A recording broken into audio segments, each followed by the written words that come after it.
ওখান থেকে কাপড় আসলে আমি তৈরি করে তারপর পাঠিয়ে দিই। জীবনে শুনছিলেন যে ঘুরতে দেওয়ার জন্য সারা জীবন ছুটি দিয়েছে আমাদের দেশে, আমি একবারে ছুটি নিয়ে চলে যাচ্ছি। সৌদি আরবের বাচ্চারা যে পোশাকগুলো পরে, আরবিয়ান পোশাক, এটাকে আপনার হচ্ছে যে আবায়া বলে। এই কোম্পানিতে আমি কাজ করতাম। কাজ করতে করতে তখন আপনার হচ্ছে যে প্রায় 9 বছর ওখানে কাজ করতাম। আমার এক বছর সঙ্গে বস কাতারে থাকতো, বাংলাদেশে এই ব্যবসাটা করতো। তখন আমি ওই বছরে ওখানে যাই।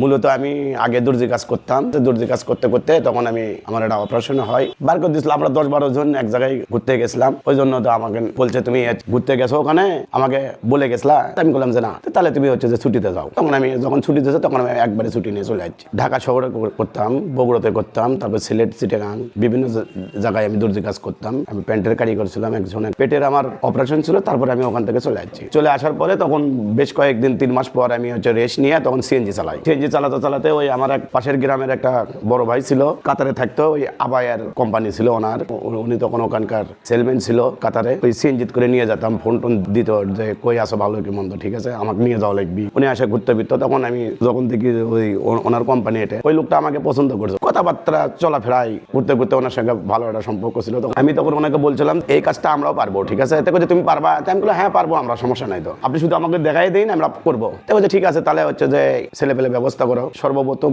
3 থেকে 4 জন মিলে এই কাজের জোগাড় করে। এই কোম্পানির আরো কিছু ছেলে পেলে বাইরে ছিল, হয়তো ওই ওনার ভাইয়ের কোম্পানি ছিল।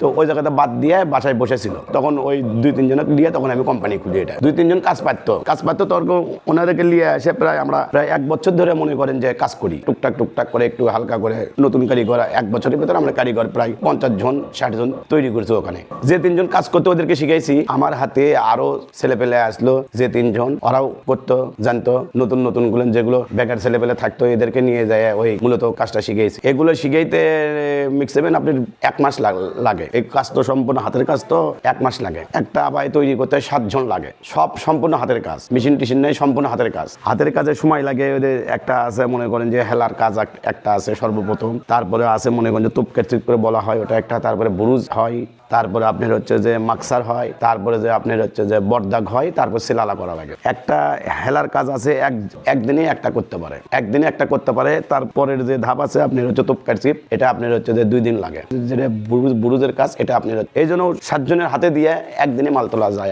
একদিন থেকে 2 দিন লাগে একটা ফুল মাল কমপ্লিট করতে। 9টা বছর তার লাগে কাজ করছে। সে কি যে বুঝলো, ঠিক আছে, বুঝতে পারলাম না। হঠাৎ করে আমাকে বললো তোমার ছুটি। পরে চিন্তা ভাবনা করছি যে হচ্ছে যে আমি নিজে একটা কোম্পানি খুলবো। মানুষের এই জায়গায় তো বহুত দিন চাকরি করলাম। আমি ওনাকে বলছিলাম যে আমি যদি এখান থেকে বের হয়ে যাই তাহলে আমি কিন্তু কোম্পানি খুলবো। উনি তখন বলছে ঠিক আছে তুমি পারবা কোম্পানি খুলতে। আমি তো 3 জনে শুরু করছিলাম। এখন প্রায় 50 জন কারিগর আমার এখানে কাজ করে। এখানে কারখানা আছে 5টা। 60-70 হাজার টাকা বিক্রি হয় বাইরে, কাতারে যাই, সৌদিতে যাই, কুয়েতে যাই। এখান থেকে ডিএসএল এর মাধ্যমে সম্পূর্ণ চলে যায়। এত দাম, মানে এই কাজটা সম্পূর্ণ হাতের কাজ। হাতের কাজের জন্য এটার দাম বেশি। আর একটা আছে আপনার এমব্রয়ডারি, ওটার দাম কম, 3 থেকে 4 হাজার টাকা লাগে ওটা। এই কাপড় সম্পূর্ণ জাপানি কাপড়। যদি আপনি ফ্রান্স থেকে আসে, ইন্ডিয়া থেকে আসে, তারপর আপনি কাপড় আছে জাপান থেকে আসে, এগুলো সম্পূর্ণ মিলে মনে করেন যে জিনিসের দামটা একটু বেশি। এই জন্য বাংলাদেশের লোক এগুলো পরে না, দাম বেশির জন্য এগুলো পরে না। ওই মাসে 30-40-50 টাকা করে যায়, ঠিক নাই। কোনো মাসে 30 টাকা, কোনো মাসে 50 টাকা, কোনো মাসে 60 টাকা, ঠিক নাই। এখন ওখান থেকে বাইরের দেশ, তো ওখান থেকে কাপড় আসলে আমি তৈরি করে তারপর পাঠিয়ে দিই। এর ভিতরে মেলা আপনার কাস্টম আছে ঢাকা শহরের। তারপরে আপনার হচ্ছে যে আসতে সময় লাগে, গাড়ি ঘোড়ার ব্যাপার, ঠিক আছে। এই জন্য একটু আসতে সময় লাগে, এই জন্য দেরি হয়। এগুলো বাংলাদেশে পাওয়া যায় না, তো বাইরের জিনিস দেখে এই জন্য। এগুলো যেগুলো ছেলে পেলে আছে সবগুলো স্টুডেন্ট, মোটামুটি সবগুলো স্টুডেন্ট আছে। তারপরে আপনার কিছু মহিলা কাজ করে, মহিলারা বাসায় নিয়ে যায় কাজ করে, এদের কিছু সংসার চলে।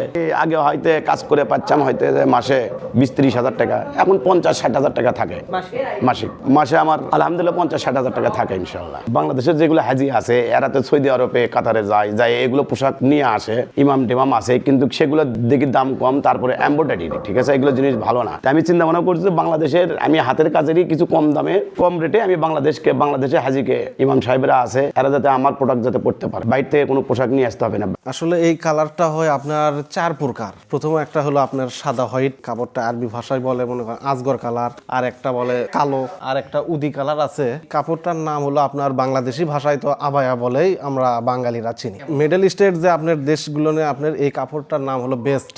সাদা কালারটা বেশি চলে আর হলো কালো অল টাইম আপনার চাহিদা থাকে, এই জন্য আপনার দাম বেশি, অল টাইমই দাম বেশি থাকে এই কালো আর সাদা। আমি আগে ঘুরতেছিলাম, আমার বন্ধু আমাকে নিয়ে যাচ্ছে, বলছিলাম যে আমাকে কি কাজ শিখাবি, ওই আমি যে কাজ করি জুব্বার কাজ, ওই কাজ শিখামো।